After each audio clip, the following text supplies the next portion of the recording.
자, 서론 부분 보겠습니다. 지난 시간에 우리는 율법주의의 신뢰들에 관해 살펴보았습니다. 사도 바울은 여기서 지역적인 문제들에 대해 관용을 보이라고 호소했습니다. 서로 이해하고 신뢰하고 하라고 권고했습니다. 우리는 이런 문제들 때문에 그리스도인들 사이에 야기되는 분열의 위험이 어떤 것인지 알았습니다. 사도가 이런 위험에 빠지는 경향을 가진 사람들을 어떤 방식으로 다루고 있습니까? 사도가 준 첫 번째 해답은 하나님께서 그들을 받으셨다는 것입니다. 이제 우리는 사도의 두 번째 해답으로 나아갑니다. 오늘 우리는 죄의 권능이 우리를 세우심에 관하여 공부하겠습니다. 우리가 지난 시간에 배웠던 핵심적인 내용을 다시 한번 또 간추리자면 이런 내용이었습니다. 우리가 연약한 자를 받고 그의 의심하는 바를 정죄하지는 말아야 되지만 연약한 자의 의견이 마치 옳은 것처럼 그가 자기 의견을 주장하도록 내버려 둬서는 안 된다는 것입니다. 우리가 연약한 자를 받고 그의 의심하는 바를 정죄하지는 않되 그 연약한 자의 잘못된 의견이 교회의 정치의 주도적인 원리가 되도록 내버려 둬서는 안 되고 교회의 질서를 주도하는 원리가 되도록 내버려 둬서도 안 된다는 것입니다. 그러니까 균형을 잘 잡아야 되는 거죠. 연약한 자가 어떤 지역적이고 사소한 문제들에 대해서 잘못된 생각을 가질 수 있고 잘못된 의견을 제시할 수 있는데 그것들을 다 받아주고 또 정죄하지도 않고 비판하지도 않아야 되지만 그렇다 그래서 그 연약한 자의 틀린 생각을 그가 마음껏 말하도록 허용해서는 안 된다는 겁니다. 그 연약한 자의 잘못된 의견이 마치 옳은 의견인 것처럼 사람들한테 주장하도록 내버려 둬서도 안 되고 교회의 정치를 주도하는 원리나 교회의 질서를 주도하는 원리가 되도록 그렇게 방치해서도 안 된다는 것입니다. 이건 특별히 목사가 해야 될 일인 거죠. 특별히 목사가 연약한 자들을 대할 때 그렇게 돼야 될 중요한 책무가 있습니다. 물론 여러분도 또 여러분에 비해서 상대적으로 연약한 자를 대할 때 받아주고 의견을 비판하지는 않지만 마치 그의 의견이 옳은 것처럼 그가 말하도록 그렇게 내버려 둬서도 안 되고 또 그것이 어떤 또 팀이나 또 아니면 구역이나 아니면 어떤 또 반이나 아니면 교회 전체에서 그것이 마치 옳은 의견인 것처럼 그렇게 주장하도록 내버려 둬서도 안 되는 것입니다. 연약한 자를 받아주는 것과 그의 잘못된 의견, 그의 틀린 의견을 그가 마음껏 주장하도록 내버려 두는 것과는 다른 것입니다. 연약한 자는 받아주지만 그의 틀린 의견을 그가 마음껏 주장하도록 내버려 둬서는 안 되는 것입니다. 그건 제지를 해야 되는 거죠. 특별히 이런 일은 이제 목사가 해야 될 가장 중요한 일 중에 하나입니다. 많은 사람들이 일정 기간은 착각에 빠질 수 있습니다. 그냥 그가 하는 것들을 받아주고 그의 의견에 대해서 가타부타 말을 하지 않고 그냥 넘어가 줍니다. 아니면 그가 말한 대로 그냥 따라주는 경우들도 있어요. 틀렸지만 잘못됐지만 그런데 그냥 덮어주고 넘어갈 때가 있습니다. 근데 본인은 일정 기간 착각에 빠지겠죠. 자기 생각이 맞아서 목사님이 그냥 따라준 줄 착각하고 있는 거죠.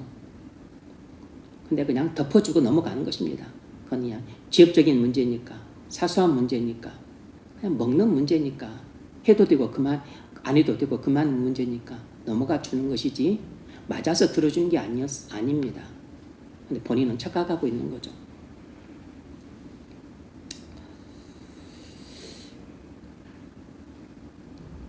하나님이 그를 받으셨기 때문에 우리도 받아줘야 되는 거죠. 오늘은 주님의 권능이 우리를 세우신다는 그런 내용을 살펴보겠습니다. 자, 첫 번째 문제. 본문 1절로 4절을 읽으십시오. 사도가 지역적인 문제들 때문에 서로 분열하는 위험에 빠지는 경향을 가지고 그래서 네, 지난 시간에 깜빡 잊고 내가 그 이야기를 하지 않았는데, 그래서 우리는 항상 이런 태도를 견지해야 됩니다. 여러분은 여러분을 생각할 때 강하다 약하다는 상대적이니까 나는 어떤 경우는 강할 수 있고 어떤 경우는 약할 수 있습니다. 하지만 우리가 우리 자신 기본적으로 생각할 때 난 연약한 자로 생각을 해야 돼요. 그러니까 교회에서 강한 자라면 일단 목사 한 사람밖에 없습니다. 상대적인 거죠. 상대적으로. 그리고 교인들은 자신이 약한 자라고 생각을 해야 됩니다. 약한 자는 기본적으로 어떤 입장을 취해야 되냐면, 연약한 자라 할지라도 어떤 일에 대해 생각을 가질 수 있습니다. 생각이 있으니까 어떤 일에 대해서 의견을 가질 수 있죠. 그러니까 어떤 일에 대해서 생각하고 의견을 제시할 수 있습니다. 그런데 주장하지는 말아야 돼요. 내가 어떤 안건에 대해서 생각을 하고 의견을 제시할 수 있습니다. 하는데 이제 여러 가지 의견들이 나와요. 그러면 최종적인 이제 결정은 목사가 합니다. 그 중에서 가장 강한 자가 해야죠. 목사가 합니다. 그러면 그것에 대해서 더 이상 주장하지 말아야 됩니다. 자기 의견을 주장하지 말아야 된다고. 의견을 제시하는 것까지는 허용이 되는데 주장하는 것은 허용이 안 되는 겁니다. 여러분을 자신을 연약한 자라 생각하고서 어떤 안건에 대해서 생각하고 그리고 의견을 개진해야 돼요. 왜냐하면 의견 다 개진할 수 있도록 기회를 주고 또 개진을 해야 되니까. 무엇이 더 나은 의견인지 우리가 선별을 해야 되잖아요. 목사 앉아서 다 모든 안건에 대해서 좋은 의견을 제시할 수 없잖아요. 의견을 제시해야 됩니다. 여러분이 의견을 개진해 줘서 그 중에서 가장 나은 의견을 채택을 해야 돼요. 그런데 자기 의견을 고집해서는 안 돼요. 설사 목사가 결정한 그 어떤 채택한 그 의견이 조금 못할 수 있어요. 못해도 상관없습니다. 교회 질서가 더 중요한 것이지 무엇이 조금 더 낫냐 못하냐가 그게 중요한 건 아니니까. 여름철에 수련을 가는데 산으로 가는 게 낫나 바다로 가는 게 낫나. 뭐 바다로 가는 게 조금 더 낫다고 합시다. 하지만 산으로 가기로 결정을 했어요. 여러 사람이 바다로 가기로 오랬지만 그냥 목사가 산으로 가기로 결정했어요. 그러면 그냥 뭐 따르면 되는 겁니다.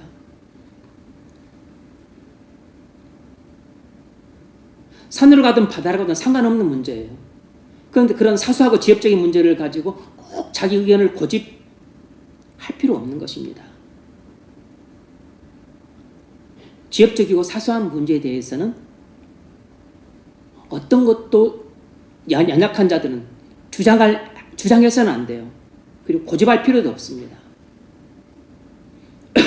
이래도 그만이고 저래도 그만이니까.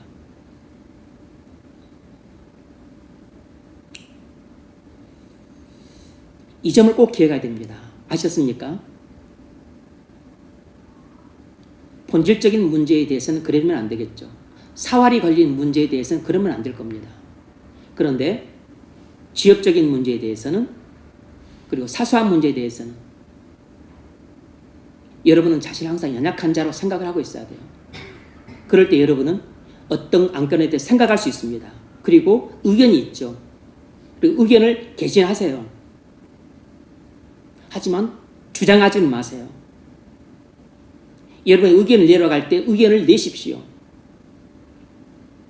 하지만 그것을 계속 고집하지는 마세요. 그건 연약한 자가 취할 태도가 아닙니다. 만약 연약한 자가 계속 자기 의견을 주장하는 것은 교만한 것입니다. 그건 교회 질서를 해치는 것이에요. 연약한 자 자기 의견을 개진했는데 이것이 제일 적합해 보여. 이것이 제일 훌륭해 보여. 그래서 계속 고집을 합니다. 그건 교회 연합을 깨트리는 행위예요. 그게 좀 더 나은 의일지라도 교회 연합을 깨트리는 행위는 더 큰 악입니다. 그리고 교회 연합을 깨뜨려 가면서까지 자기 의견을 고집하지 마시라고. 목사가 결정을 내리는데 목사의 결정은 귀엽고 목사의 권위를 허물어 가면서까지 자기 의견을 주장하지 마세요. 그럴 정도까지 주장해야 될 의견이 없습니다.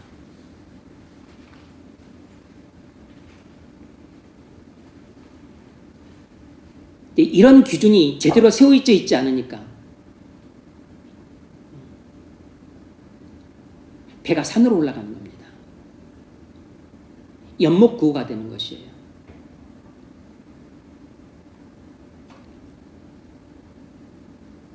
교회 질서가 무너지는 것입니다.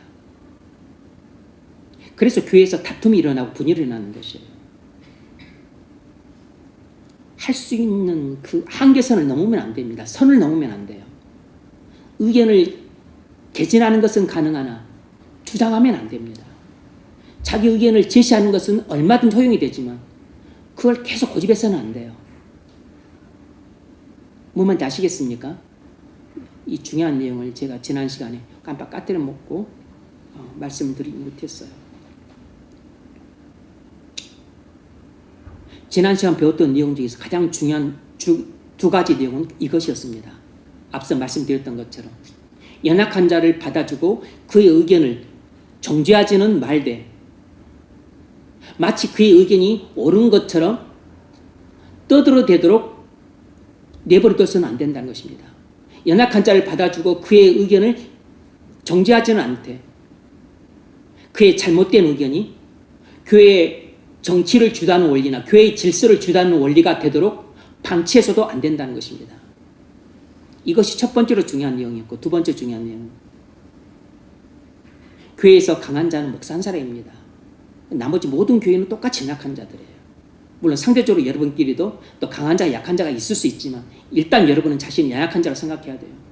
연약한 자는 사소하고 지엽적인 문제에 대해서 얼마든지 자기 생각이 있으니까 의견을 개진할 수 있습니다. 하지만 주장하지는 말아야 돼요.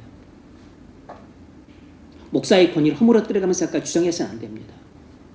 여러분이 생각이 있고 그리고 의견을 개진할 수 있습니다. 하지만 자기 의견을 고집해서는 안 돼요. 교회 연합을 깨뜨려 가면서까지. 이것이 두 번째 중요한 내용이었습니다. 자, 오늘 첫 번째 문제 읽어보십시오. 본문 1절로 4절을 읽으십시오. 사도가 지역적인 문제들 때문에 서로 분열하는 위험에 빠지는 경향을 가진 사람들을 어떤 방식으로 다루고 있습니까? 사도가 제시하는 두 번째 해답은 무엇입니까? 네, 사도가 지역적인 문제들 때문에 서로 다투고 분열하는 위험에 빠지는 경향을 가진 사람들을 어떤 방식으로 다루는가. 그러니까 연약한 자와 강한 자가 지역적인 문제들에 있어서 서로 의견 차이 때문에 다투고 분열한다는 것입니다. 사도가 제시하는 두 번째 해답은 무엇이냐면 우리를 세우는 권능이 주께 있다는 것입니다. 첫 번째 해답은 하나님이 우리를 받으셨다는 것이에요. 하나님이 약한 자도 받으시고 강한 자도 받으셨다는 것입니다. 두 번째는 하나님이 우리를 세우는 권능이 하나님께 있다는 것입니다. 4절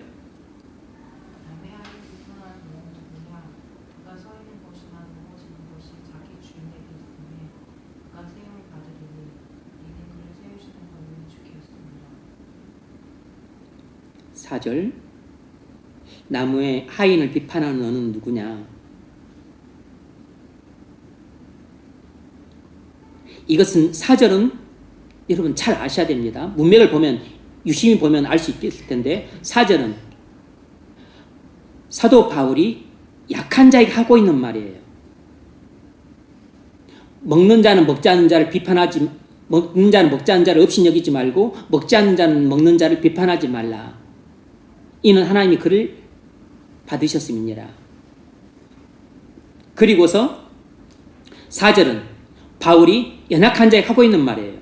남의 하인을 비판하는 너는 누구냐? 연약한 자가 강한 자를 비판하고 있잖아요. 연약한 자가 강한 자가 우상에 바친 고기를 먹는 것을 보고서 저 사람은 그리스도인이 아닌가 봐. 이렇게 비판을 하고 있어요. 그래서 지금 바울이 연약한 자에게 하는 말입니다. 아니 어떻게 네가 연약하면서 강한 자를 비판하느냐. 그리고 그 강한 자는 남의 하인이라는 것입니다. 주님의 하인이라는 것이에요.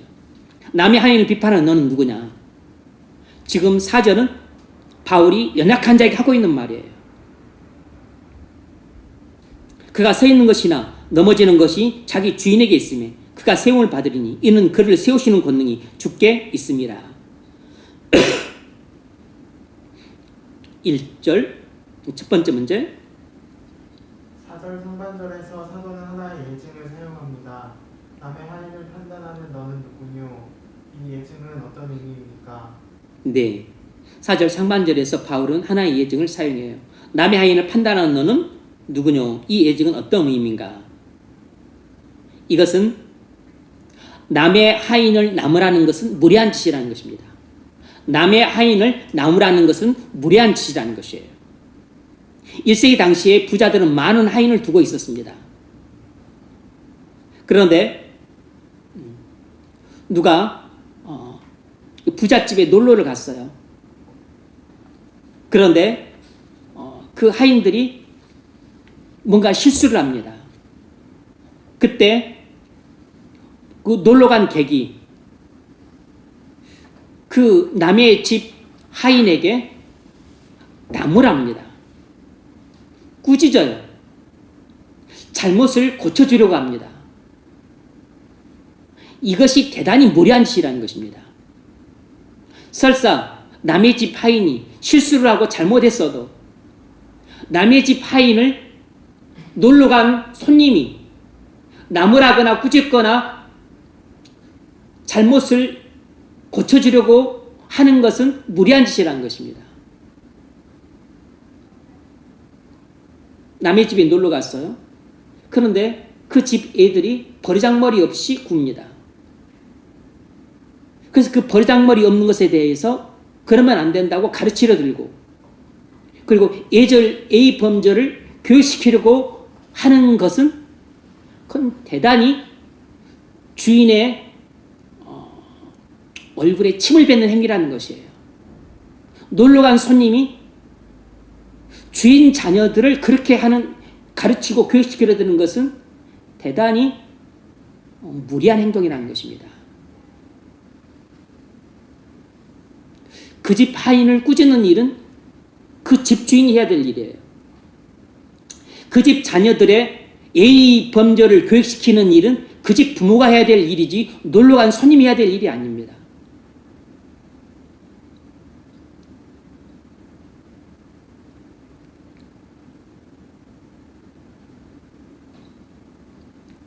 그러므로 여러분이 남의 집에 놀러 갔었을 때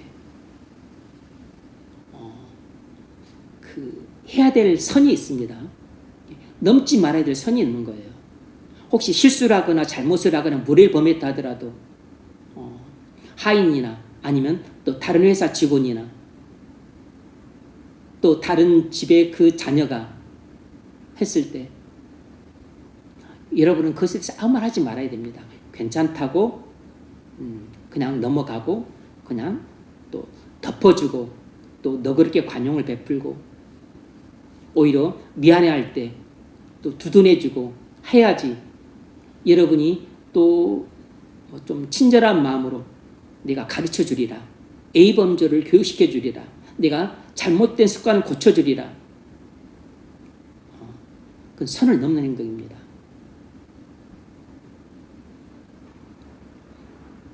아주 제가 예전에 대학 다닐 때 아주 오래됐죠. 저희 형님이 교통사고 나서 돌아가시고 나서 몇 년 됐을까? 조카가 집에 놀러 왔는데 할머니 집에 놀러 온 거죠. 버릇없이 굴더라고. 하지 말라고 한 번이 아니나? 근데 버릇없이 계속 그러. 그래서 제가 그때 그냥 화가 나서 이렇게 뺨을 크게는 아니고 뺨을 살짝 때렸는데 그 기억이 오래도록 계속 나요. 제가 선을 넘은 거죠. 저는 이제 아빠도 안 계시는데 저렇게 버르장머리 없이 굴면 남들한테 또 어떻게 손가락질 받을까 걱정이 되더라고. 또 이제 아빠 안 계신다고 형수님은 조카를 또 너무 오냐오냐 키우는 것 같고 이래저래 걱정이 되더라고. 만약 아빠가 계셨더라면 안 그랬을 텐데. 근데 아빠도 안 계신 상황에서 저렇게 버릇없이 크면 어떻게 될까 걱정이 되더라고. 그래서 교육적인 차원에서 화가 나서 그런 건 아니었고 특별히 화가 많이 난 것도 아니었기 때문에 걱정이 앞서서 그랬는데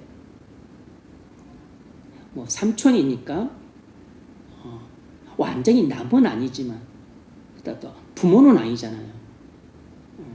어쨌든 이제 삼촌이 한 달이 건너는 거잖아요. 삼촌이라도 뭐 부모라도 이렇게 손을 뭐 안 대는 게 좋죠. 근데 삼촌인 경우는 손을 대면 안 되는 것 같아. 말로 해도 또 적정한 선까지 말을 해야죠. 삼촌이니까. 그 부모가 할 수 있는 말이 있고 뭐 삼촌이나 이모가 할 수 있는 말이 좀 또 있죠. 근데 남은 더더욱이나 그렇게 해서는 안 되는 거죠. 삼촌도 선이 있어요. 삼촌도 부모는 아니니까. 뭐 가볍게라도 이렇게 손을 대는 것은 대단히 잘못된 일이었다고 후회가 들더라고. 오래도록 후회가 돼. 한번 이 벌어진 일이니까 다시 엎을 수가 없어요. 담을 수가 없어.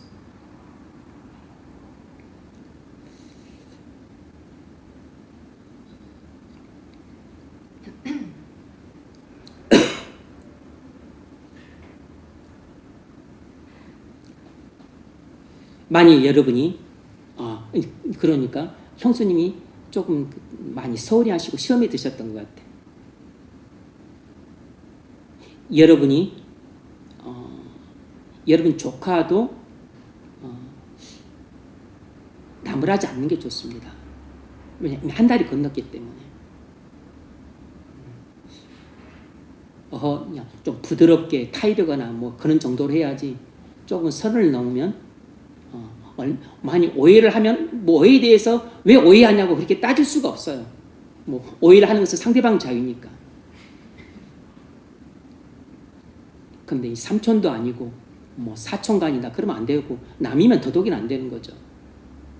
남의 자식의 교육은 부모가 감당하는 겁니다. 삼촌이나 이모가 교육시키는 것도 아니에요. 그러니까 그냥 말 가볍게 한두 마디 하는 정도로 끝내야지 내가 저를 가르치고 교육시키리라 택도 없는 소리입니다.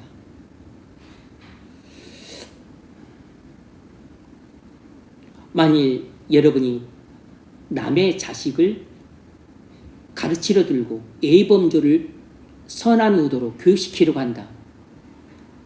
그 부모가 엄청 싫어하고 그 부모를 시험 들게 하는 일입니다. 왜냐하면 그 일 자체가 사회 통념을 벗어난 일이기 때문이에요. 그건 무례한 짓입니다. 우리가 오버 액션하고 있는 거라고. 우리가 지역적인 문제로 어떤 그리스도인을 정죄하는 것은 주제넘은 짓입니다. 어떤 사소한 문제로 저 사람은 그리스도인이 아니야, 아닌 것 같아, 이런 생각을 하거나 이런 말하는 것 자체가 주제넘은 짓입니다. 남의 하인을 지금 비판하고 있는 것이에요. 지역적인 문제로 그러면 안 되는 거죠. 우리가 어떤 또 사소한 문제로 어떤 사람이 그리스도인지 의심하는 것도 틀린 행동입니다. 지역적이고 사소한 문제로 그런 판단해서는 안 되는 것이에요.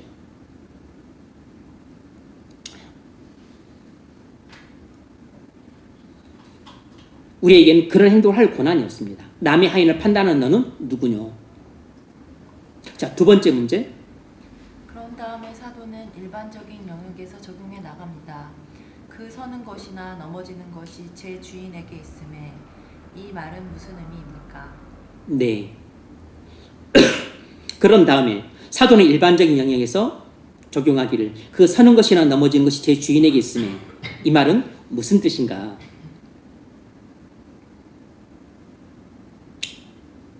하인의 행동이 어떠해야 되는가를 결정하는 권한은 주인에게 있다는 것입니다.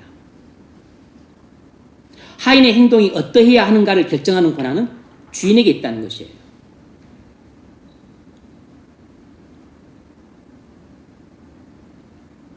하인의 행동이 어떠해야 되는가를 결정하는 권한은 주인이기 때문에 주인이 하인에게 이렇게 해라 저렇게 해라 할 권한이 있다는 겁니다. 남의 집에 가면 그 집에서 일어나는 일은 자기 소관이 아닙니다. 그 집 주인 소관이에요. 남의 집에서 일어나는 일을 결정하는 것은 놀러간 손님이 아니고 그 집 주인이 할 일입니다. 우리가 그것에 대해서 어떻게 생각하든지 상관없어요.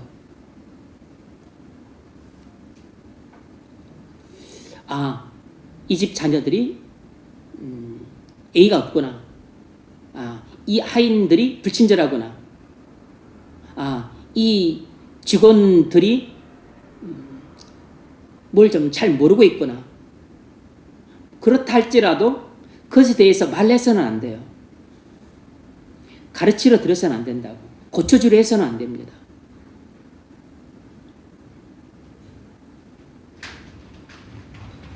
우리가 주인에게 불만을 말할 수 있고 그 불만에 대해서 논의할 수 있습니다.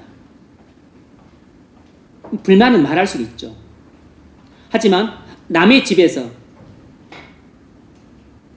그 하인이나 직원들을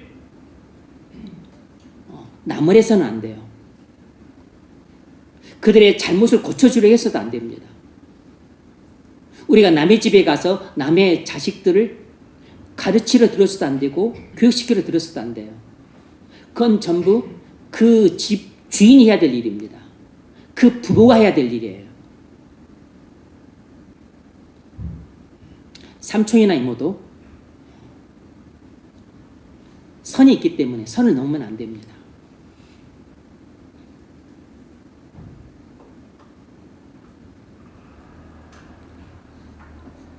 우리는 주님의 노예들이에요. 오직 주님만 우리의 주인입니다. 우리가 서고 넘어져서 주님이 결정합니다. 우리를 징계하시는 권한도 주님이 갖고 있어요. 이 원리가 우리에게도 적용이 됩니다. 그 사람도 주님의 노예고 나도 주님의 노예예요. 근데 노예가 다른 노예에게 이렇게 해라 저렇게 해라 할 권한이 없다고. 그 노예가 서게 만들거나 넘어지게 만들 권한은 주님께 있습니다. 주님이 그 노예를 서게 만들든지 넘어지게 만들든지 그 일은 주님이 하실 권한이에요.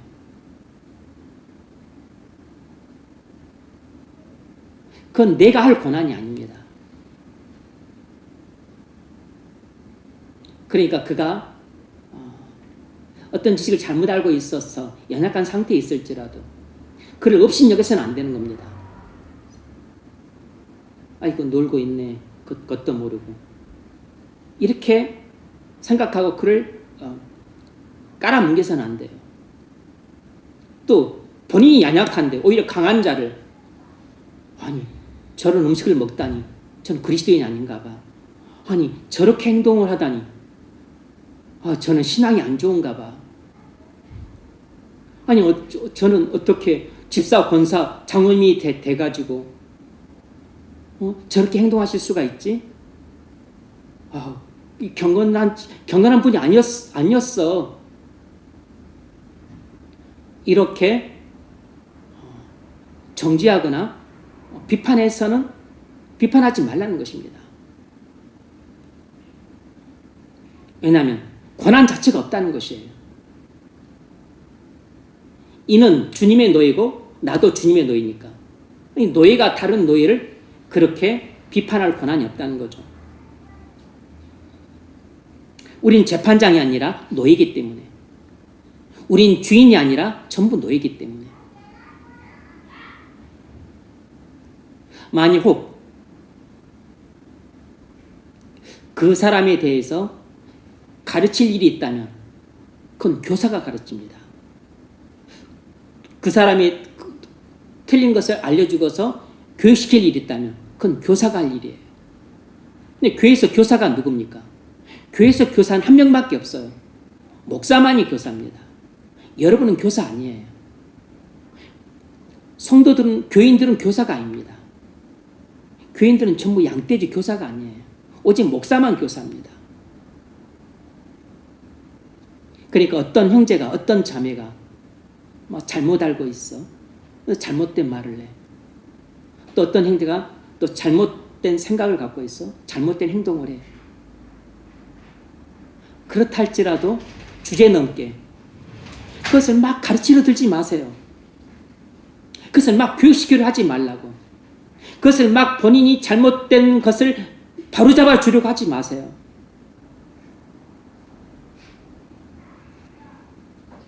그것을 여러분이 나무라지 마시라고. 여러분은 절대로 다른 형제를 나무랄 권한이 없어요. 근본적으로 여러분은 다른 사람을 가르칠 권한이 없다고. 교육시킬 권한이 없어요. 잘못된 것을 바로 교정시켜줄 권한이 없어요, 여러분에게. 여러분은 다 똑같은 양들이니까. 만약 교회에 그런 권한이 있다면 목사밖에 없습니다. 목사만이 교사니까. 그런데 그런 권한은 원천적으로는 주님밖에 없어요. 왜냐하면 오직 주님만 주인이고 우리는 다 똑같은 노예니까. 그 권한도 주님이 목사에게 위임을 했기 때문에 주님을 대신해서 목사가 대행할 뿐인 겁니다.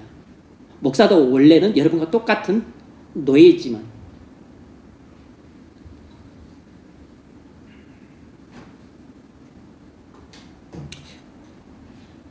그러므로 우리는 우리 자신을 주님의 다른 노예들을 판단하는 자리에 앉아서는 안 됩니다.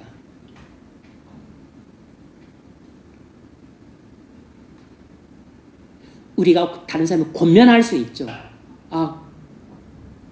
그렇게 하면 안 되는 것 같아. 그렇게 하면 안 돼. 이렇게 해야 돼. 이렇게 하자. 그렇게 하면 안 돼. 그렇게 하면 안 되지 않나? 그렇게 하지 말고 우리 이렇게 하자. 이렇게 권면을 하거나 권유용으로 해야지. 막 다 형제 자매인데 막 나무라거나 책망을 하거나 그러면 안 돼요, 여러분. 여러분끼리는 그렇게 하면 안 됩니다. 막 가르치려 들거나 교육시키려 들거나 그렇게 하면 안 된다고. 여러분끼리 그렇게 하시면 안 돼요. 심지어 넘어서 업신여기고 멸시하면 안 됩니다. 그건 여러분 재판장이 되는 거예요. 비판하거나 정죄하시면 안 됩니다, 여러분.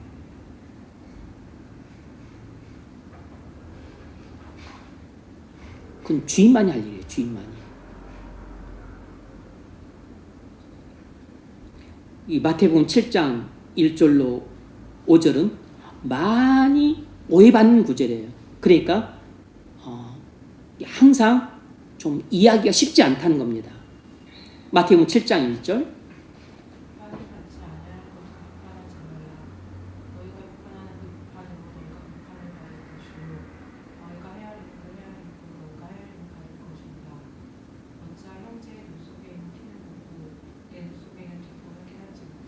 네.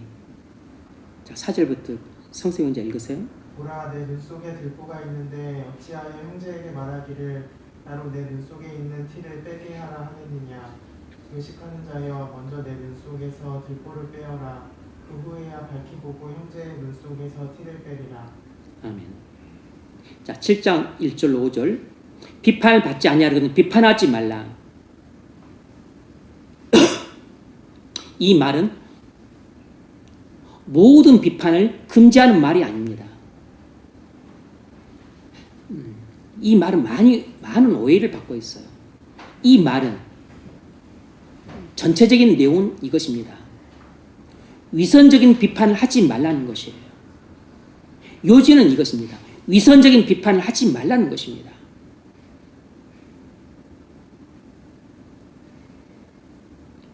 너희가 비판하는 그 비판으로 너희가 비판을 받을 것이요 너희가 해하는 그 해림으로 너희가 해림을 받을 것이니라. 어찌하여 형제의 눈 속에 있는 티는 보고 내 눈 속에 있는 들보는 깨닫지 못하느냐. 무슨 말이냐면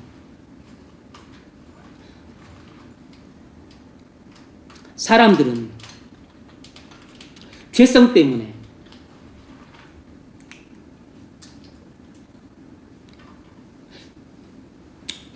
다른 사람을 비판할 때는 아주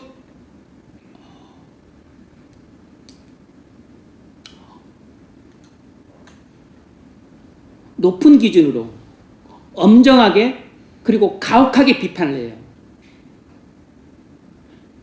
그리고 자신에게는 거의 비판을 안 합니다.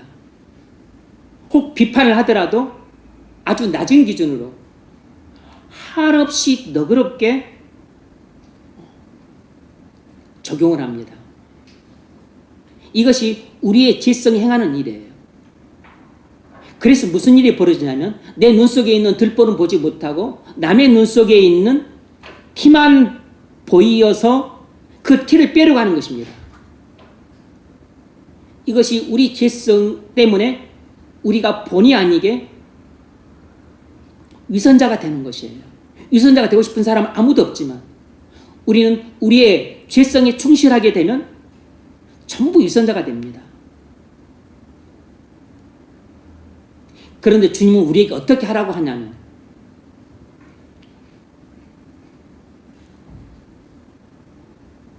너희는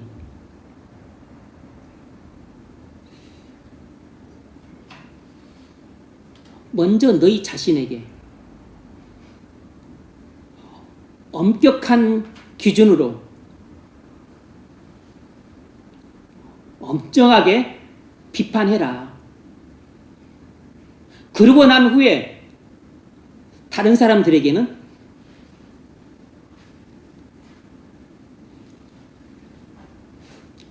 너그럽게 비판하라는 것입니다.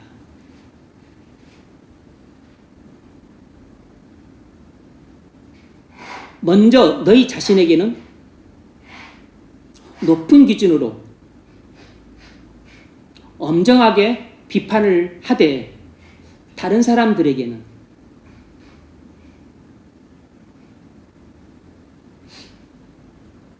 관용적으로 그 기준을 적용하라는 것이에요. 이것이 주님의 말씀 속에 담겨있는 속뜻입니다. 주님의 말씀의 요지는 모든 비판을 금하는 게 아니고 위선적인 비판을 금하는 것입니다.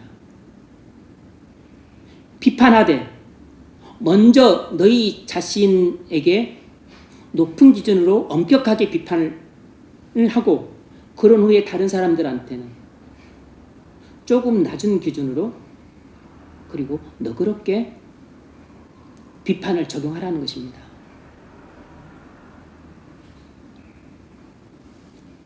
4절 이후 다시 읽어보세요. 3절 이후 어찌하여 형제의 눈 속에 있는 티는 보고 내 눈 속에 있는 들보는 깨닫지 못하느냐. 보라 내 눈 속에 들보가 있는데 어찌하여 형제에게 말하기를 나로 내 눈 속에 있는 티를 빼게 하라 하겠느냐. 의식하는 자여 먼저 내 눈 속에서 들보를 빼어라. 그 후에야 밝히 보고 형제의 눈 속에서 티를 빼리라. 아멘.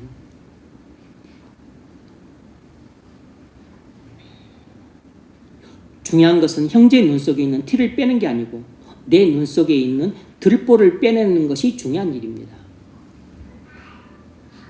여기에 주안점을 두면 우리가 형제를 비판하는 일에 그렇게 관심을 갖지 않게 될 겁니다. 자기 자신 혹독하게 엄정하게 비판하지 않는 사람은 자꾸 다른 사람을 비판한 일에 열을 내게 돼요. 그런데 높은 기준으로 자기 자신을 엄정하게 비판을 하는 사람은 다른 사람을 비판할 그 여유가 없고 그리고 또 그렇게 하려고 하지 않습니다. 왜냐하면 이미 자기 눈 속에 있는 들보를 봐버렸기 때문에 남의 눈 속에 있는 티가 너무 작게 보이는 겁니다. 그래서 너그럽게 비판을 하게 되는 거죠.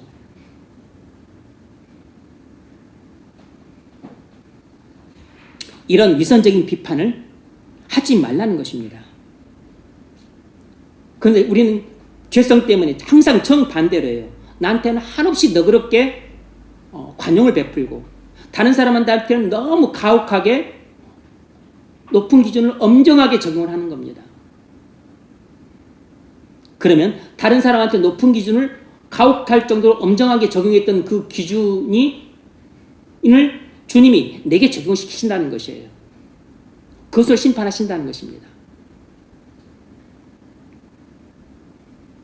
너희가 비판한 그 비판으로 너희가 비판을 받을 것이요 너희가 헤아리는 그 헤아림으로 너희가 헤아림을 받을 것이니라.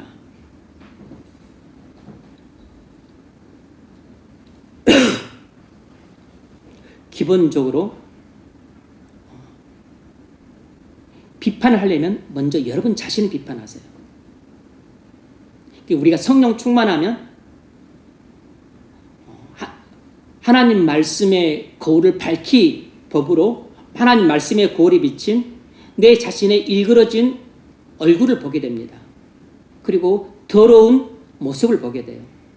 그러니까 높은 기준을 갖고 아주 가혹할 정도로 엄정하게 내게 적용을 시키게 되죠.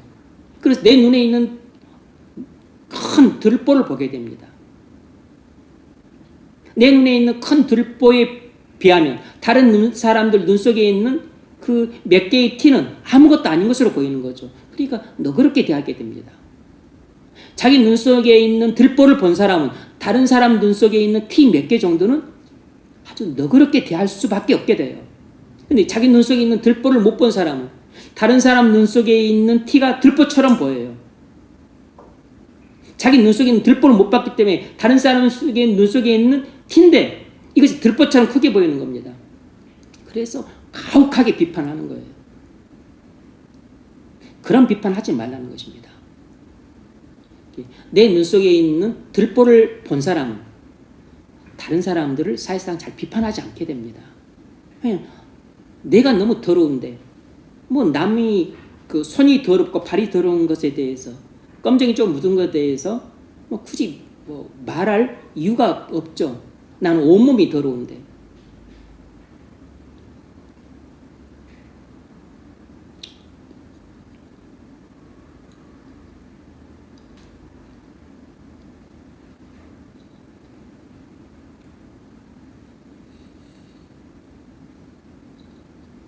그런데 우리가 성령 충만하지 않으면, 죄성이 충만하면 거꾸로 살게 됩니다.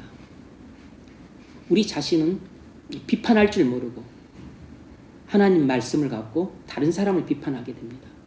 높은 기준을 갖고 하나님, 하늘의 기준을 갖고 아주 가혹할 정도로 엄격하게 비판을 해요.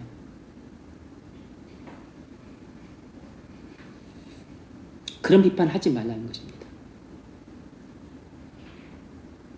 비판하려면 먼저 자기 자신을 비판하셔야 됩니다. 그러고 나서 다른 사람을 비판하셔야 돼요. 두 번째 문제. 본문 1절로 4절을 읽으십시오. 4절 상반절만으로도 충분합니다. 그러나 바울은 그가 세움을 받으리니 이는 그를 세우시는 권능이 주께 있음이라고 말합니다. 이 구절은 무슨 의미입니까? 네. 바울은 그가 세움을 받으리니 이는 그를 세우시는 권능이 주께 있음이라고 말하는데 무슨 뜻인가? 주님이 권능으로 강한 자를 세우신다는 것입니다. 주님이 권능으로 강한 자를 세우신다는 것이에요. 4절은 바울이 연약한 자에게 하는 말입니다. 주님이 권능으로 강한 자를 세우실 것인데 도대체 약한 자인 네가 무엇 때문에 강한 자를 그렇게 비판하느냐 하는 꾸지람입니다.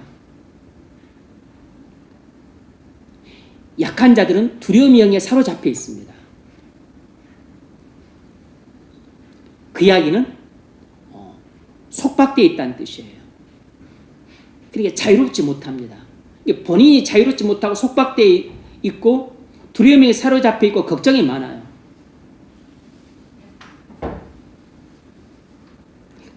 그러니까 강한 자를 대할 때도 자유롭지 못하고 뭔가 구속을 받습니다. 그래서 주제넘은 짓들을 많이 해요. 자꾸 강한 자를 비판을 하게 됩니다.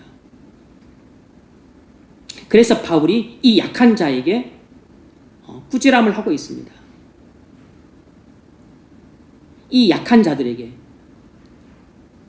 강한 자에 대해서 걱정할 필요 없다는 것입니다. 네가 걱정할 일이 아니라는 것이에요. 왜냐하면 주님이 그를 권능으로 세우실 것이기 때문에 네가 그를 염려해서 비판할 안 해도 된다는 겁니다. 약한 자 네가 강한 자를 걱정 안 해도 된다는 것이에요. 왜냐하면 하나님이 그를 권능으로 세우실 것이기 때문에. 강한 자는 그리스도인의 자유를 행사를 하고 있는데 약한 자 너는 그리스도인이지만 너의 잘못된 지식 때문에 구속되어 있다는 겁니다. 근데 그리스도인이면서 구속을 받고 있는 너가 그리스도인의 자유를 행사하는 강한 자를 염려하는 것은 그것은 언어 도단이라는 거죠. 웃긴 일이라는 것입니다. 그 약한 자 너는 강한 자를 걱정하지 말라. 하나님이 강한 자를 권능으로 세우실 것이다. 하나님께서 강한 자를 서든지 넘어든지 하나님께서 결정하실 일이니까 약한 자 너는 강한 자를 걱정하지 말라는 겁니다. 네 코가 석자니까 니나 걱정을 하는 것이에요.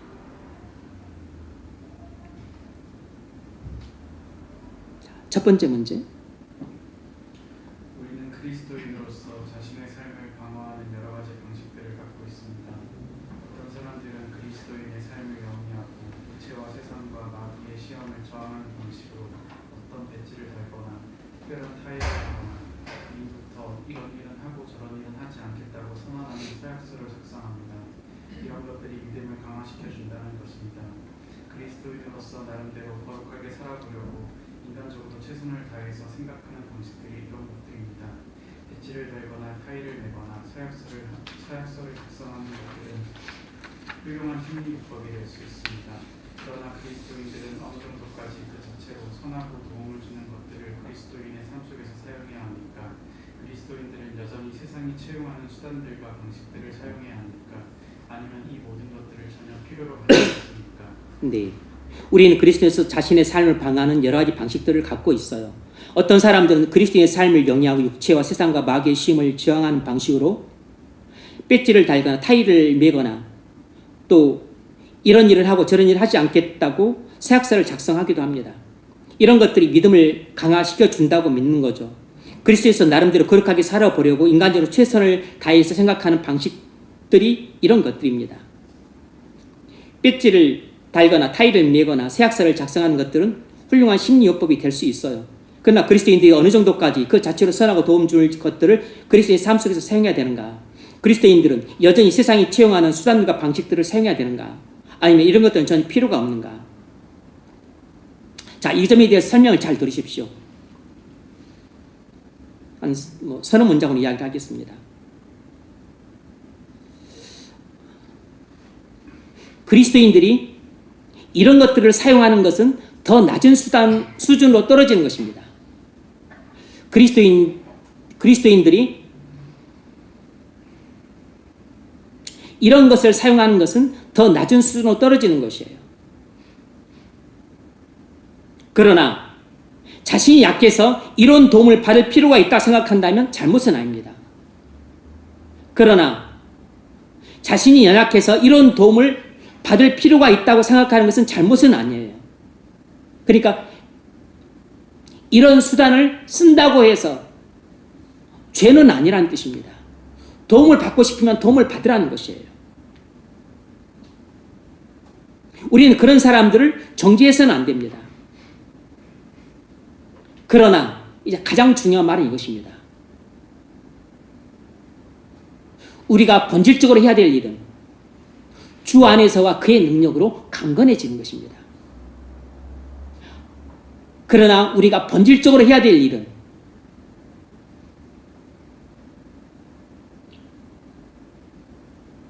배지를 달거나 타일을 매거나 서약서를 작성을 하거나 하는 일들이 아니고 주 안에서와 그의 힘의 능력으로 강건해지는 일입니다.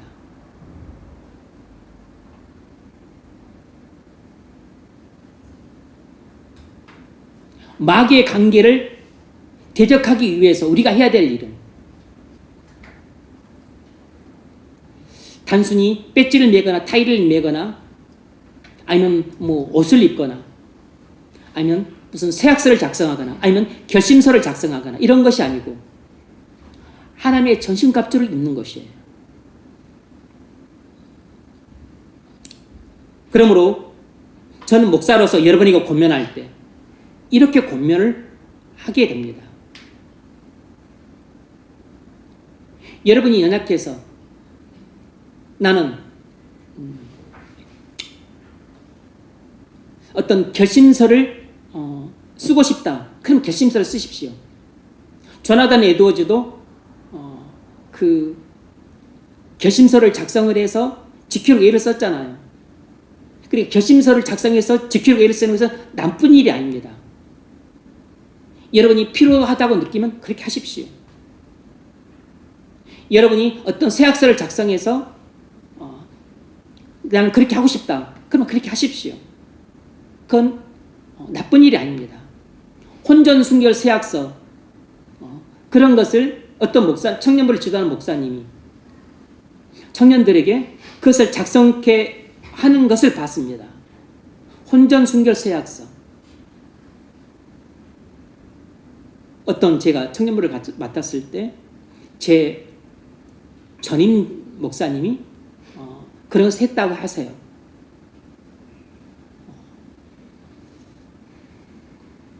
여러분이 필요하다고 생각하시다면 그걸 하십시오. 근데 그런 것은 인간적인 방법입니다.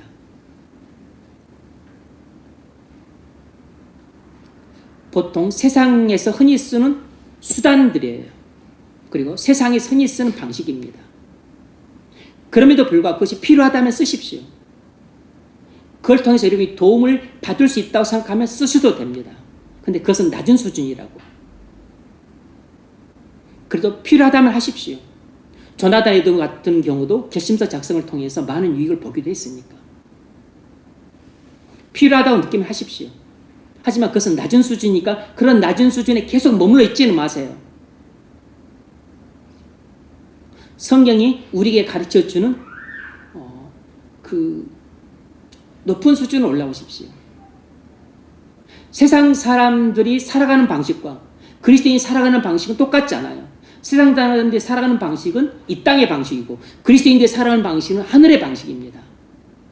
그리스도인이 살아가는 방식을 성경이 가르쳐 주었어요. 성경의 가르침을 따르십시오. 성경은 우리에게 배지를 달거나 타이를 매거나 그리고 무슨 또 뭐 목사에 합당한 뭐 의복을 입거나 아니면 서약서를 작성하거나 결심서를 작성하거나 이렇게 해서 그리스도인 삶을 잘 살라고 하지 않았어요.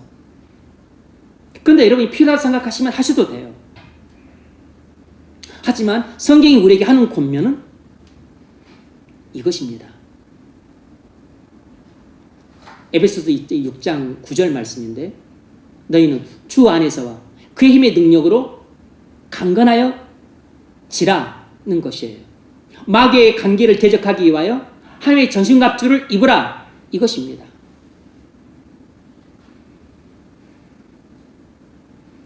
오직 성령의 충만함을 받으라 이것이에요. 이것이 성경이 우리를 강한 자로 만드는 방식입니다. 이것이 주님이 우리를 권능으로 세우시는 방식이에요. 주님이 우리를 권능으로 세우시는 방식은 말씀과 성령을 통해서입니다.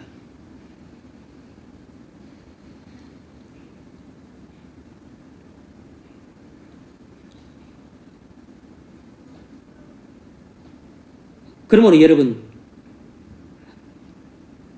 여러분이 아직 어려서 낮은 수준이 필요하다면 사용을 하세요.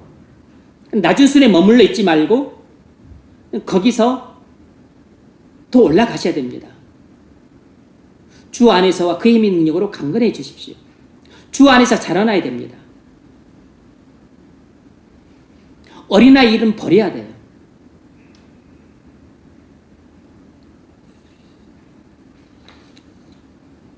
주님의 능력으로 강건해 주십시오. 하나님의 전신갑주를 입으세요. 오직 성령의 충만함을 받으십시오. 이것이 주님이 권능으로 여러분을 세우시는 방식입니다.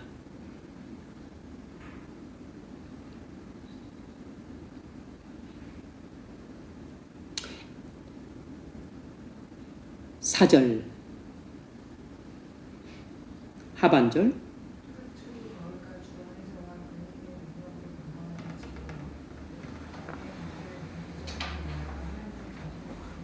아니 네 4절 하반절 제가 봅니다. 그가 세움을 받으리니 이는 그를 세우시는 권능이 주께 있습니다. 이는 그를 세우시는 권능이 주께 있습니다.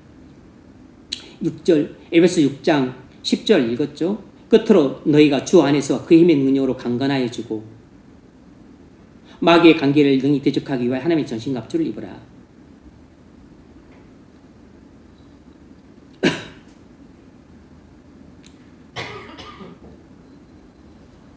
뭐 물고기가 걸어져 있는 배지를 달거나 아니면 무슨 또 타일을 매거나 아니면 또 뭐 어떤 뭐 목사를 가리키는 복장을 하거나 아니면 세학서를 작성하거나 결심서를 작성하거나 이런 것들을 사용해서 그리스도인이 자신의 신앙을 유지시키고 고양시키려고 하는 것은 낮은 수준입니다. 그리고 근본적으로 성경이 가르쳐주는 수단이나 방법이 아니에요. 성경이 가르쳐주는 수단이나 방법은 오직 말씀과 성령입니다. 주 안에서와 그의 힘의 능력으로 강건하여 지라는 것이에요.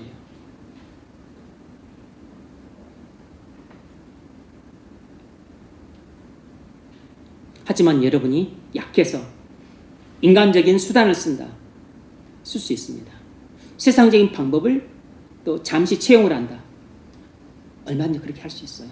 그런 사람들을 여러분이 정죄해서는 안 됩니다. 그러나 그런 방식은 한계가 있습니다. 왜냐하면 땅의 수단이고 땅의 방식이기 때문에 계속 그런 방식을 의지해서 자라갈 수는 없어요. 임시병통입니다. 성경이 우리를 세우시는 방식은 주님 안에서의 방식이에요.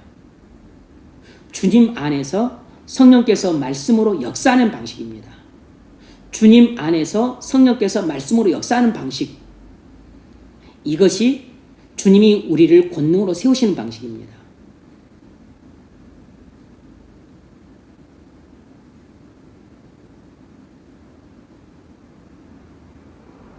그러니까 예배를 통해서 그 일이 일어나는 거죠. 여러분이 성경을 읽을 때 그 일이 일어납니다. 기도할 때 그런 일이 일어나는 거죠. 경건서적을 읽을 때 그런 일이. 여러분이 믿음으로 하나님 말씀을 순종할 때 성령께서 그런 역사를 주십니다. 두 번째 문제. 4절 하반절은 어떤 교리를 표현하고 있는가? 성도의 궁극적인 견인 교리를 표현합니다. 성도의 궁극적인 견인 교리를 표현해요. 성도의 궁극적인 견인이 없다면 아무도 구원받지 못합니다. 우리는 모두 구원에서 떨어지고 말 겁니다. 뭐 배지나 세학서나 결심에 달려있지 않아요. 세상은 뭐 결심이나 세학을 의지합니다. 결혼 세학하죠. 근데 대부분 결혼 세학을 많이 어깁니다. 어기고 싶어서가 아니고 지킬 수가 없기 때문이에요. 결심을 해도 못 지킵니다. 안 지키려고 한 것이 아니라 못 지키는 것이에요. 그러니까 세학이나 결심은 죄의 권능을 이길 수가 없어요. 우리의 마음이나 세학보다 죄의 권능이 훨씬 더 강합니다.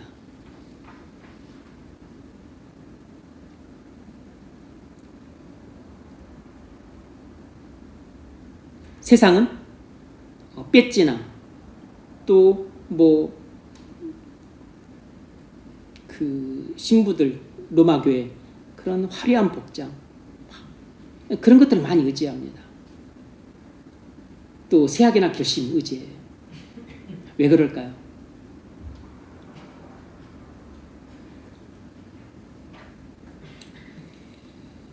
세상은 더 나은 것들을 갖고 있지 않기 때문입니다. 세상은 성령도 없고 말씀도 없잖아요. 세상은 하늘의 것을 갖고 있지 않기 때문에 땅의 것들을 이용하는 겁니다. 하지만 하늘은 하늘의 것들이 있죠. 성령과 말씀이 있잖아요.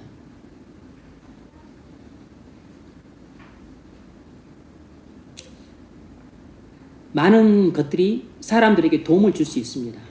그래서 그런 것들은 사용할 수 있어요. 하지만 낮은 수준에서만 잠시 도움을 줄 뿐입니다. 지속적으로 사용할 수 있는 수단은 못 돼요. 그리스도인들은 다른 세계 안에 있습니다. 그리스도인들은 가급적 이런 도움에 의지하지 말아야 됩니다. 배지를 달거나 무슨 옷을 입거나 아니면 서약서를 작성하거나 아니면 또 결심서를 작성하거나 특별히 이런 것들을 의지하지 말아야 돼요. 혼전순교 서약서를 작성했다고 해서 혼전순교를 지킵니까? 물론 심리적으로는 그것이 우리에게 압박을 줄 수 있습니다. 그러니까 효과가 전혀 없다는 뜻이 아니에요. 부정하는 것 아닙니다. 안 하는 것보다는 더 나을 수 있어요. 도덕적인 효과가 있으니까. 심리적인 압박 효과가 있으니까.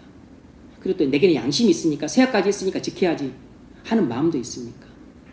안 하는 것보다는 100번 나을 수 있습니다. 근데 그것도 한두 번이지 매번 그런 식으로 할 수 없잖아요. 그런데 만일 죄의 권능이 역사해버리면 서약도 깨버립니다.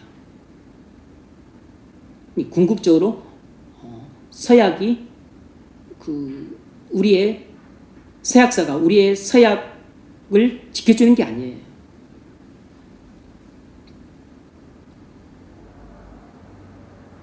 우리는 그런 도움을 필요로 하지 않을수록 좋습니다. 우리가 정말로 필요로 하는 것은 말씀과 성령입니다. 우리가 정말로 필요로 하는 것은 주 안에서 그의 힘의 능력으로 강건해지는 것이에요. 주 안에 거하는 것이에요. 우리에게 정말로 필요한 것은 주 안에 거하는 것입니다. 주님과 연합하고 충교하는 삶이 필요한 겁니다. 그럴 때 주님이 그의 힘의 능력으로 내게 역사를 해요.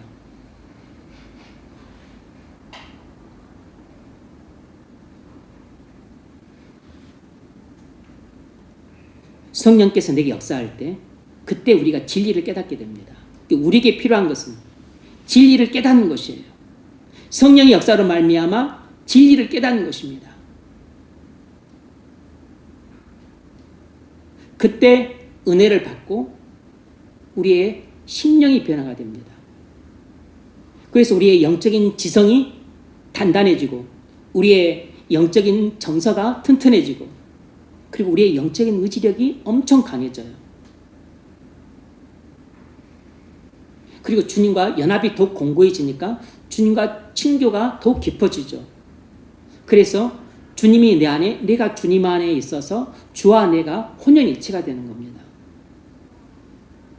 그래서 주님의 생각이 내 생각이 되고 주님의 정서가 내 정서가 되고 그리고 주님의 의지가 내 의지가 됩니다. 그럼 주님이 말씀하면 나는 곧바로 순종을 하게 돼요.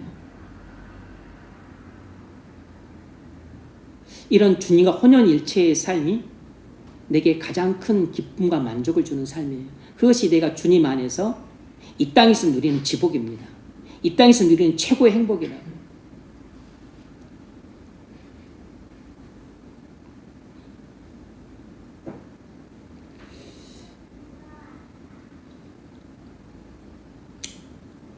성경 구절을 통해 예를 들어보겠습니다. 약한 형제들은 자신의 죄악에 대해 걱정이 많습니다.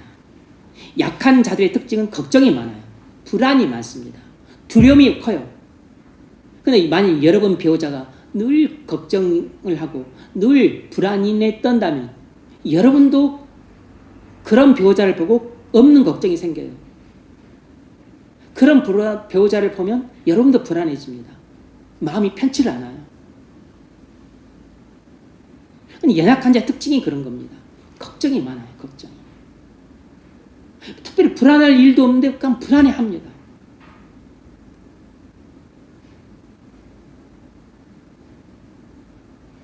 문제가 있어서 꼭 그런 게 아니에요. 아주 심각한 문제가 발생해서 꼭 그런 게 아닙니다. 그런데 똑같은 상황에도 강한 자는 걱정을 그렇게 하지 않습니다. 오히려 더 심각한 상황에도 불구하고 걱정이 없어요. 불안해하지 않습니다. 연약한 자는 걱정이 많고 강한 자는 똑같은 상황에 더 심한 상황에서도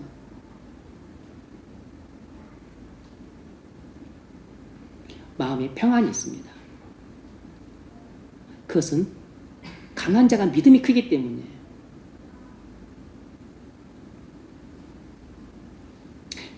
강한 자들은 그들도 죄악이 있지만 자기 죄악에 대해서 걱정하지 않고 주님을 믿고 맡깁니다. 그래서 강한 자는 믿음이 커요. 강한 자들은 주님에 대한 신뢰가 큽니다.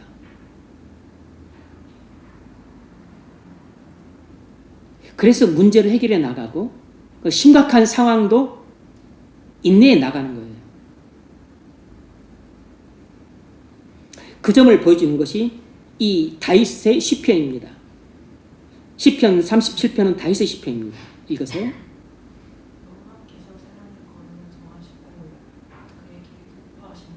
네, 성승현 읽으세요. 그는 넘어지나 아주 엎드러지지 아니함은 여호와께서 그의 손으로 붙드심이로다.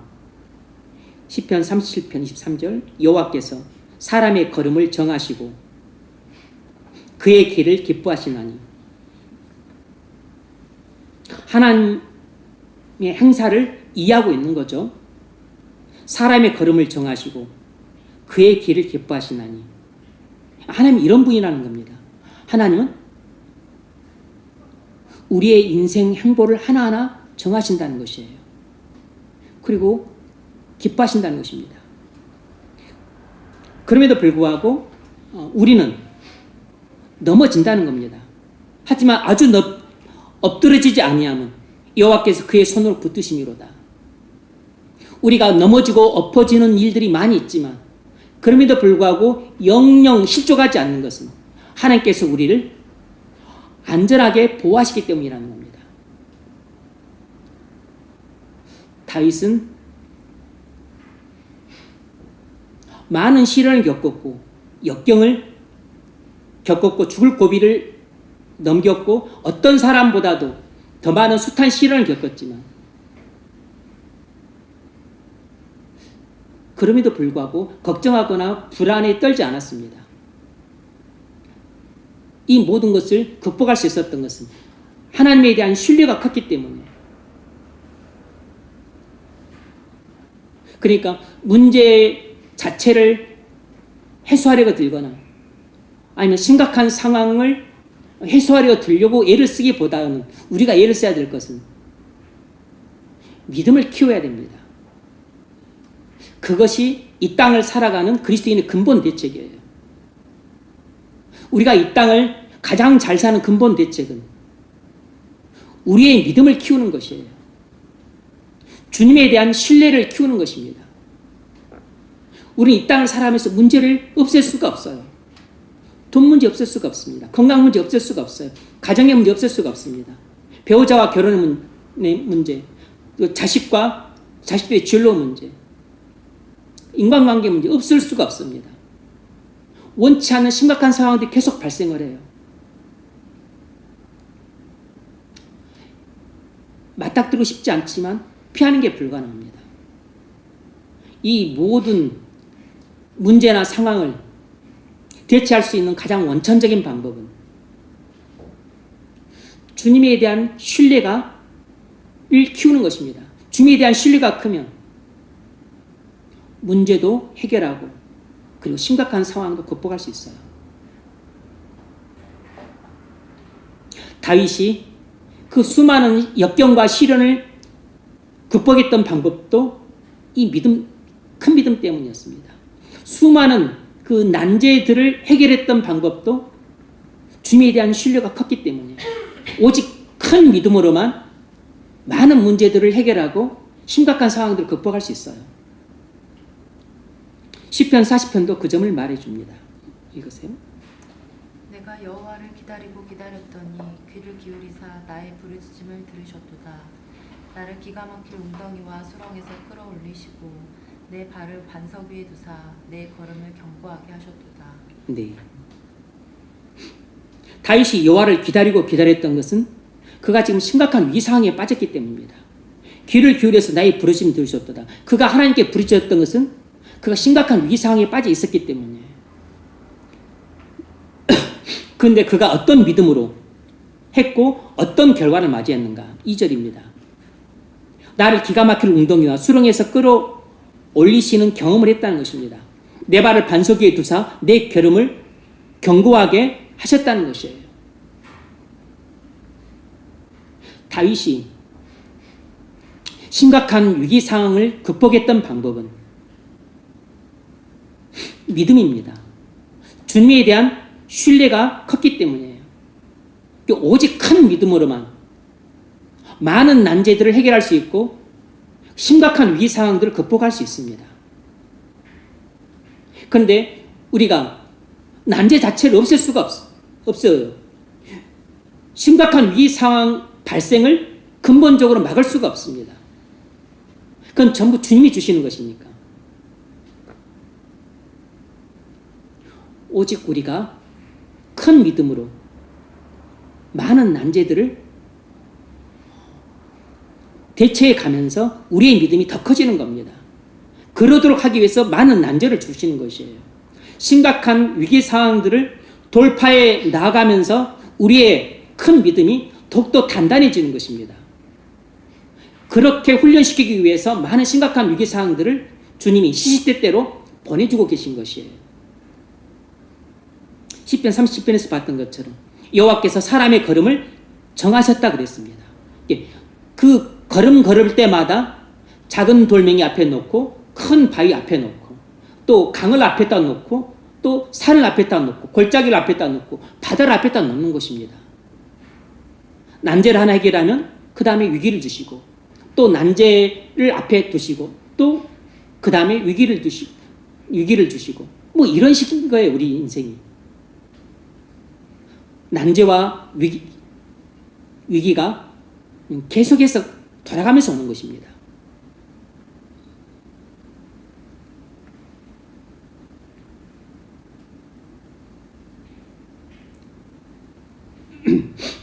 에베소 1장 17절. 우리 주 예수 그리스도의 하나님 영광의 아버지께서 지혜와 계시의 영을 너희에게 주사 하나님을 알게 하시고 너희 마음의 눈을 밝히사 그의 부르심의 소망이 무엇이며 성도 안에서 그 기업의 영광의 풍성함이 무엇이며 그의 힘의 위력으로 역사하심을 따라 믿는 우리에게 베푸신 능력의 지극히 크심이 어떠한 것을 너희로 알게 하시기를 구하노라. 네, 이것은 에베소 성도들을 위한 사도 바울의 기도입니다. 그런데 바울은 에베소 성도들에게 하나님께서 이렇게 해주시길 구했는데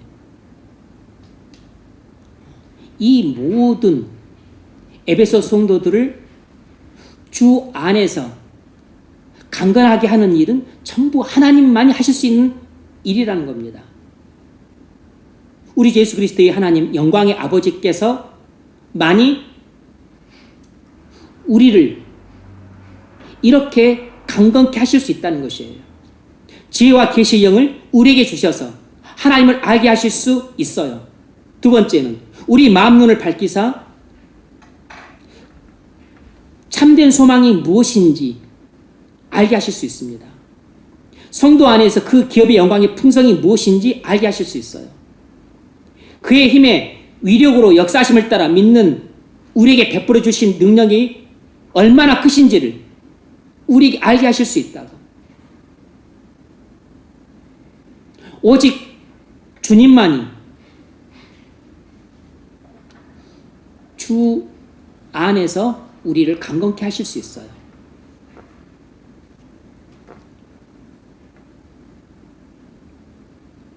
그러므로 우리가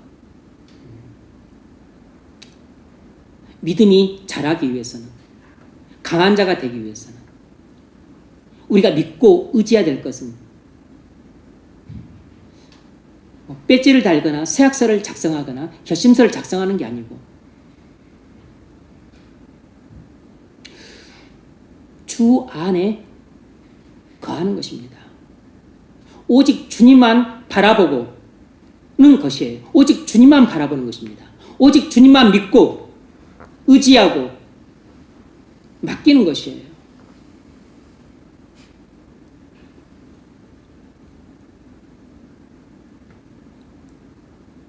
이제 나는 죽었고 내 안에 예수님이 살아계신다 하는 그 믿음을 꽉 붙드는 것입니다.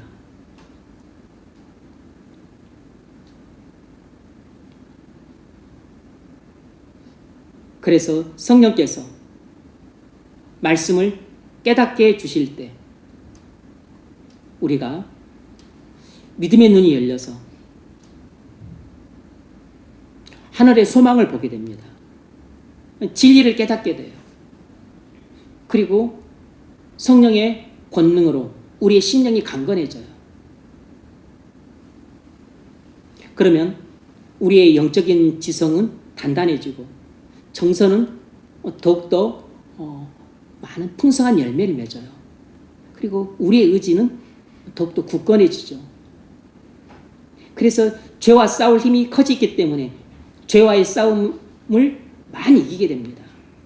세상의 유혹도 많이 뿌리치게 돼요. 그리고 사단의 그 교활한 시험도 간파해 내서 그것들을 보다 훨씬 강력하게 물리칠 수 있습니다. 그렇게 해서 하나님의 전신갑주를 입게 되는 거죠. 우리의 믿음이 성장하고 강해지는 방법은, 주님이 권능으로 우리를 세우시는 방법은 배지나 서약서나 결심서 이런 게 아니고 말씀과 성령을 통해서입니다. 주 안에서 우리를 강건케 하시는 것이에요.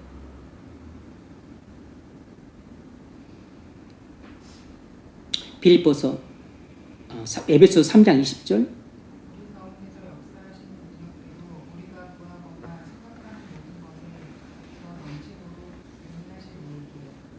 이것도 에베소 교회인들을 위한 바울의 기도인데 여기에도 주님에 대한 바울의 신뢰가 얼마나 큰지 나타나고 있습니다. 주님에 대한 바울의 신뢰가 한없이 큽니다. 우리 가운데 역사하신 능력대로 우리가 구하는 거나 생각하는 모든 것에 더 넘치도록 능히 하실 이에게 우리가 기도하는 것보다 생각하는 것보다 훨씬 더 풍성한 은혜를 주신다는 것입니다. 그것을 믿고 있어요. 바울의 믿음이 큰 겁니다. 그래서 강한 사람은 믿음이 큰 사람이에요. 성숙한 사람은 믿음이 큰 사람입니다. 또 강한 자와 성숙한 자를 앞서 구분했었잖아요. 성숙한 자는 믿음이 큰 사람이에요. 믿음이 큰 사람이라고. 그냥 강한 자는 믿음이 강한 것이고 성숙한 사람은 믿음이 큰 사람입니다.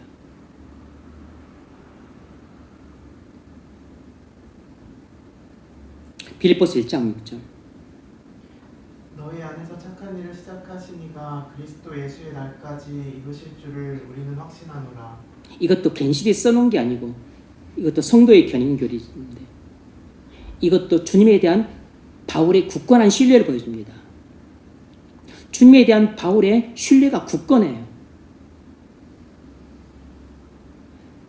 그러니까 자신의 죄악에 대해 걱정은 안 합니다. 많은 난제가 있지만 걱정을 안 해요. 심각한 위기 상황 가운데 살고 있지만 불안해하지 않습니다. 여러분이 지금 현재 걱정이 많다면 그건 여러분이 믿음이 약하기 때문이에요.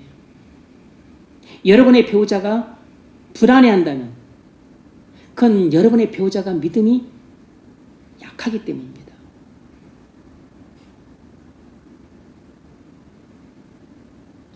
한쪽 배우자가 믿음이 약해서 늘 걱정하고 불안해하면 상대편 배우자에게도 영향을 미칩니다. 상대편 배우자도 약하면 악영향을 미쳐서 오히려 나빠지죠. 강하면 그것 하나님의 은혜로 이겨낼 수 있으면 다행인데 못 이겨내면 함께 다운되는 거예요.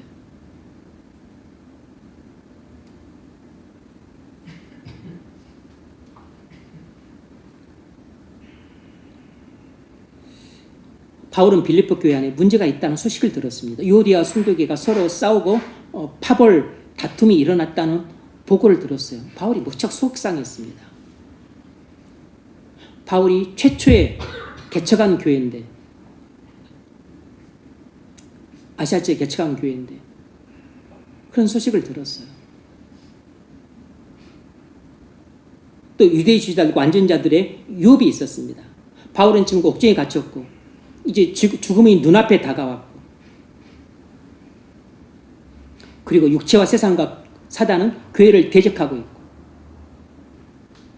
빌립보 교회의 그 문제는 심각하고, 그리고 자신을 둘러싼 상황들은 다 안 좋아요. 모든 게 안 좋습니다. 자신은 감옥에 있고, 그리고 곧 죽을 날에 가까우고, 그리고 이단들은 아주 극성이고, 어떤 교회도 안정되어 있지 않고, 세상과 그리고 유대인들은 교회를 핍박하고,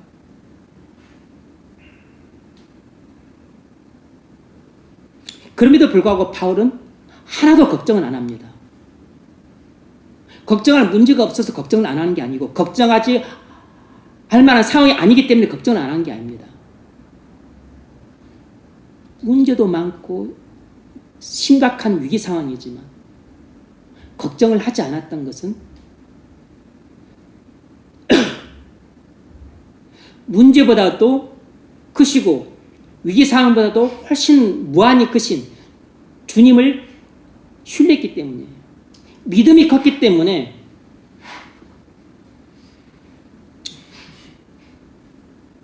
문제가 많고 그리고 심각한 위기 상황이어도 걱정을 안 했던 겁니다. 주님에 대한 신뢰가 크면 문제도 많고 심각한 위기 상황이어도 걱정을 하지 않고 그리고 불안해하지 않습니다. 오히려 그 가운데서도 기뻐해요. 주 안에서 기뻐하라. 내가 다시 말하니 기뻐하라. 감사합니다. 내가 너희를 인하여 항상 하나님 아버지께 감사하며 기도하노니.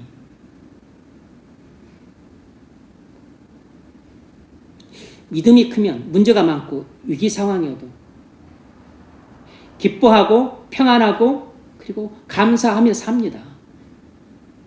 빌립보서의 중요한 핵심 단어가 첫 번째 평안하라, 두 번째 기뻐하라잖아요. 평안하라, 기뻐하라예요.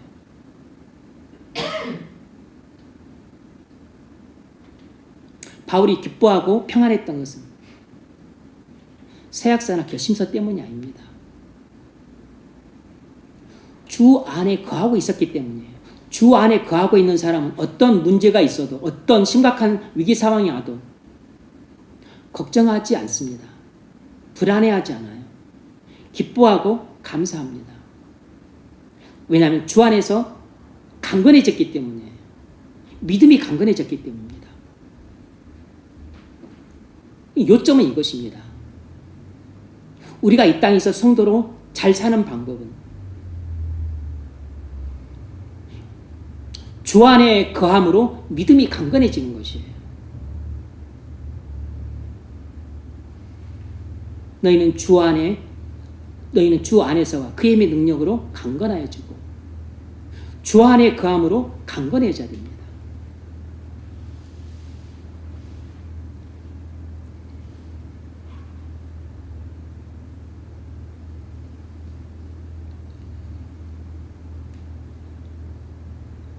말씀을 맺겠습니다. 우리는 우리 자신을 의지하는 경향이 있어요. 결심을 의지하거나 무슨 서약을 의지하거나 그래서 의지할 바가 못 됩니다. 우리가 오직 믿고 의지할 수 있는 것은 주님 한 분밖에 없습니다. 왜냐하면 오직 주님 한 분만 영원히 변치 않기 때문에.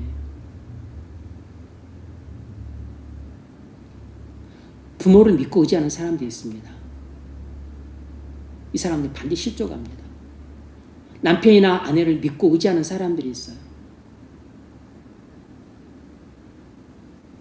이 사람들 넘어집니다. 직장을 믿고 의지하는 사람들도 있어요. 이 사람들 언젠가는 넘어집니다.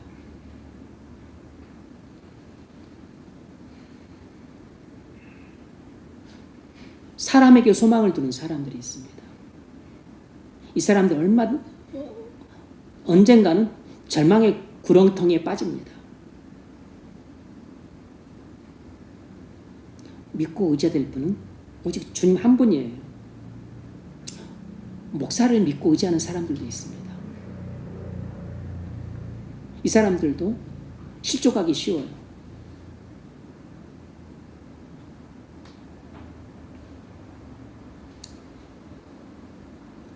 오직 주님만 바라보는 사람은 이 사람이 바로 주 안에 거하는 사람이 됩니다. 주님만 바라보는 사람은 주 안에 거하게 돼요. 주님만 믿고 의지하고 그리고 모든 문제를 맡기니까 주님과 연합해서 그리고 주님과 친밀한 교제를 나눕니다. 그럼 주님과 친밀한 교제를 나누면서 주님이 주시는 모든 생명을 공급받음으로 자연스럽게 강건해지는 것이에요. 그래서 강건해지는 사람이 나중에 강한 자가 되고 더 나아가서 성숙한 자가 되는 겁니다.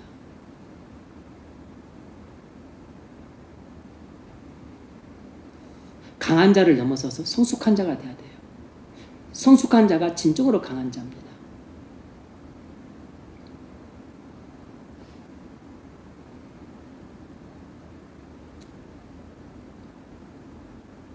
우리는 넘어질 수 있습니다. 많은 문제를 안을 수 있고 심각한 상황에 빠질 수 있어요. 그럼에도 불구하고 주님이 우리를 권능으로 보호해 주실 것을 믿으십시오. 넘어지고 엎어질 것에 대한 걱정보다 넘어지고 엎어져도 주님이 나를 세워주실 것에 대한 믿음이 커야 됩니다.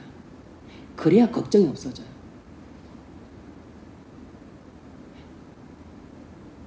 넘어질 것에 대한 걱정이 주님이 나를 붙잡아 줄 것에 대한 믿음보다 더 커버리면 그래서 걱정이 많은 겁니다.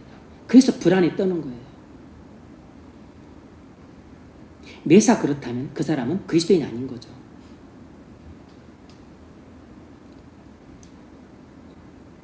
말씀을 맺겠습니다. 앞서 시작할 때 말씀드렸어요. 지난 시간에 가장 중요한 내용은 우리가 연약한 자를 받고 그의 의견을 비판하지 않되 그의 틀린 의견이 마치 옳은 것처럼 그가 마음껏 떠들어대도록 내버려두지 말아야 한다고 그랬습니다. 연약한 자를 받고 그의 의견을 우리가 정죄하지 않되 그의 틀린 의견이 교회의 정치를 주도하는 원리나 교회의 질서를 주도하는 원리가 되도록 내버려둬서는 안 된다는 것입니다. 그 일을 하는 가장 중요한 책무는 목사가 하는 일이에요. 그건 여러분이 사실 할 수 없는 일이고 목사가 하는 일입니다. 물론 팀 내에서는 팀 리더가 할 일이고 구역장 내에서는 구역장 해야 될 일이지만 그리고 가정에서는 부모가 해야 될 일이겠죠. 하지만 교회에서는 목사가 해야 될 일입니다.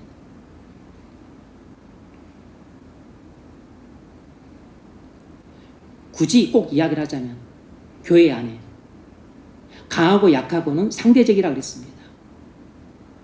그런데 교회 안에서 교인들은 자신을 연약한 자로 생각을 해야 됩니다. 교회 안에서 상대적으로 강한 자는 목사 한 사람이에요. 그러면 연약한 자는 항상 이런 입장이어야 됩니다. 연약한 자는 어떤 안건에 대해서 생각할 수 있습니다. 그리고 의견을 제시할 수 있어요. 하지만 의견을 주장해서는 안 됩니다. 목사가 한번 사소하거나 지역적인 문제에 대해서 결정을 하면 그건 이래도 그만이고 저래도 그만이니까 더 이상 자기 의견이 나아 보여도 더 이상 주장하지만 안 됩니다. 그래서 목사의 권위를 허물어뜨려서는 안 돼요. 연약한 자가 생각이 있기 때문에 의견을 개진할 때 마음껏 의견을 개진하십시오. 그래서 목사는 가장 낫다고 생각하는 의견을 채택할 수 있습니다. 근데 채택된 의견이 자기가 제시했던 의견보다 못하다고 생각할 수 있어요. 아니면 또 그게 맞다 틀리다고 생각할 수 있습니다. 그게 설사 본인이 맞다 생각할지라도 사소하고 지엽적인 문제에 대해서는 본질적인 문제가 아니고 사활이 걸린 문제가 아니라면 자기 의견을 고집해서는 안 됩니다. 자기 의견을 고집해서 얻는 유익보다 교회 연합을 깨트림으로 해서 얻는 피해가 훨씬 더 커요. 연약한 자가 고집해서 자기 의견을 고집해서 얻는 유익이 교회 연합을 깨트려서 얻는 유익보다 어찌 더 크겠습니까? 교회 연합을 깨트리는 죄는 큰 죄입니다. 그러면 연약한 자는 자기 생각을 갖고 의견을 마음껏 개진할 수 있대. 주장해서도 안 되고 고집 피워서도 안 됩니다. 이것이 지난 시간에 말씀드렸던 주된 내용이에요. 오늘 말씀드린 내용, 하나님이 강한 자를 세우신다 그랬어요. 그러므로 연약한 자가 강한 자를 굳이 걱정할 필요 없습니다. 굳이 연약한 자가 강한 자를 가르치려고 애쓸 필요가 없고 교육시키려고 주제넘짓을 할 필요 없어요. 강한 자를 가르치고 교육시키는 일은 주님이 하실 겁니다. 주께서 권능으로 그를 세우실 것이에요. 연약한 자는 자기 코나 닦으면 됩니다. 연약한 자는 자기 문제는 잘 하고 계시면 돼요. 연약한 자가 강한 자를 걱정할 필요가 없다고 그랬습니다. 그를 세우시는 권능이 주께 있음이니라.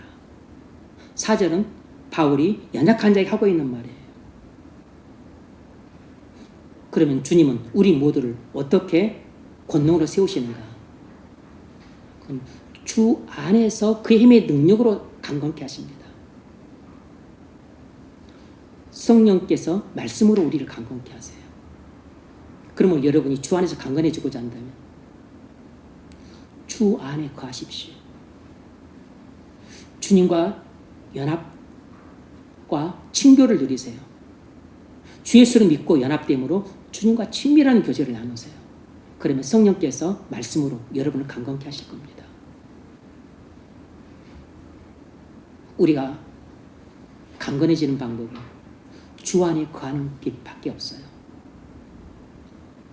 그래서 주님이 말씀으로 여러분을 강건케 하심으로 여러분이 강건한 자가 되시고 그리고 더 나아가서 성숙한 자로 자라갈 수 있기를 주의 이름으로 축원합니다.